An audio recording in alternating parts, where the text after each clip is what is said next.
कामयाबी की कहानी, ये किताब मैल्कम ग्लैडवेल ने लिखी थी। मुसन्निफ कहते हैं कि आउटलायर कौन है? वो लोग जो आम रिवायत से हटकर गैर मामूली कामयाबी हासिल करते हैं। 10,000 घंटे का उसूल। अगर आप किसी भी फील्ड में माहिर बनना चाहते हैं तो कम से कम 10,000 घंटे उस पर मुसलसल मेहनत करें।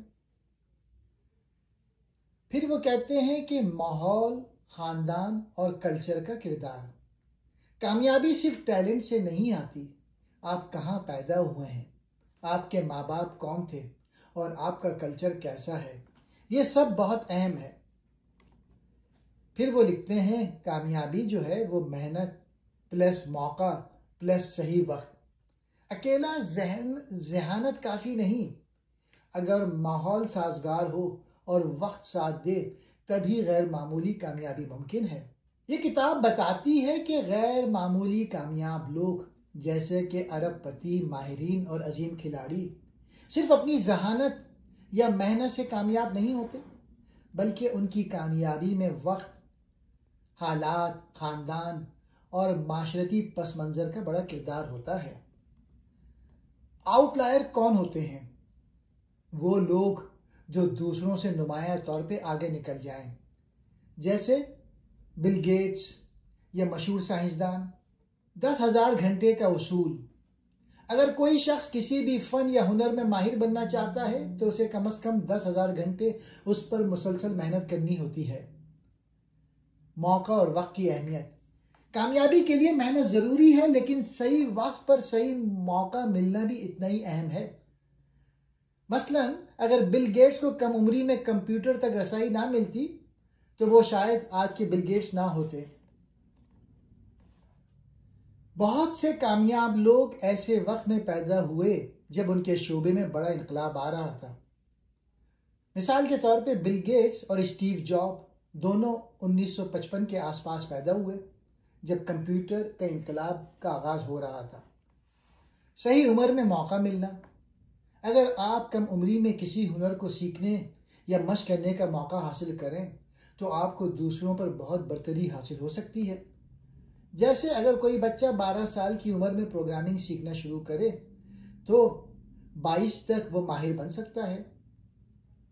माहौल का साथ देना। कभी कभी हालात, टेक्नोलॉजी या सोसाइटी की ज़रूरत ऐसी हो जाती है कि आपका हुनर उस वक्त बहुत कीमती हो जाता है। मिसाल के तौर पे बिल गेट्स बचपन में एक स्कूल में दाखिला मिला जहां कंप्यूटर मौजूद था। उस वक्त कंप्यूटर बहुत नायाब थे। अगर वो 10 साल पहले या 10 साल बाद पैदा होते तो शायद मौका ना मिलता। सबक यह है कि मेहनत ज़रूर करें, लेकिन आंखें खुली रखें। मौका कब और कहां आ रहा है उसे पहचानना कामयाबी की कुंजी है। सकाफत और ख़ानदानी पस मंज़र। मुसन्निफ लिखते हैं एक शख्स की कामयाबी सिर्फ उसकी मेहनत या जहानत पर नहीं, बल्कि उसके ख़ानदानी माहौल और सकाफती विरसे पर भी बहुत गहरा असर रखती है। यानी वालिदैन का अंदाज़े परवरिश। कुछ वालिदैन अपने बच्चों को सवाल करने, रहनुमाई लेने और ख़ुद एतमादी से बात करने की तरबियत देते हैं, जबकि दूसरे वालिदैन खामोशी, अदब और इख्तियार मानने पर जोर देते हैं। ये छोटी चीज़ें बच्चों के तालीमी और पेशावराना कैरियर पर बड़ा असर डालती है।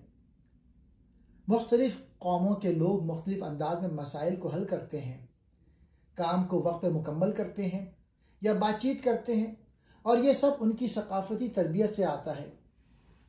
मिसाल के तौर पे एशियाई तालिब इल्म रियाजी में बेहतर क्यों होते हैं? क्योंकि उनकी सकाफत में मेहनत, ध्यान और मुस्तकिल मिजाजी को बहुत अहम समझा जाता है।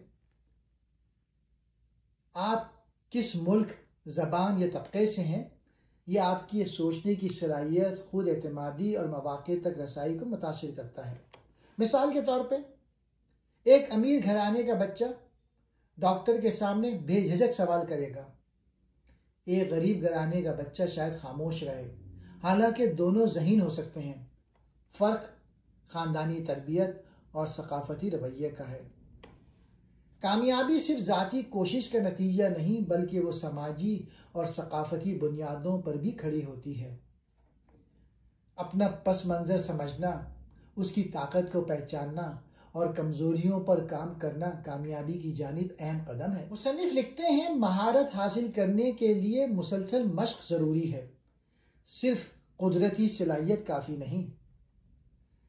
कामयाब लोग अपने शोबे में महारत हासिल करने के लिए मुसलसल मेहनत करते हैं। यह कोई एक दिन का कमाल नहीं होता। कामयाब अफराद अक्सर मखसूस हालात और वक्त के फ़ायदे से भी मुस्तफ़ीद होते हैं। जब हम अपनी मेहनत का मकसद समझते हैं तो वो बोझ नहीं बल्कि जज्बा बन जाती है। सिर्फ फितरी जहानत या सलाहियत काफ़ी नहीं, मुस्तकिल तैयारी और मेहनत भी ज़रूरी है।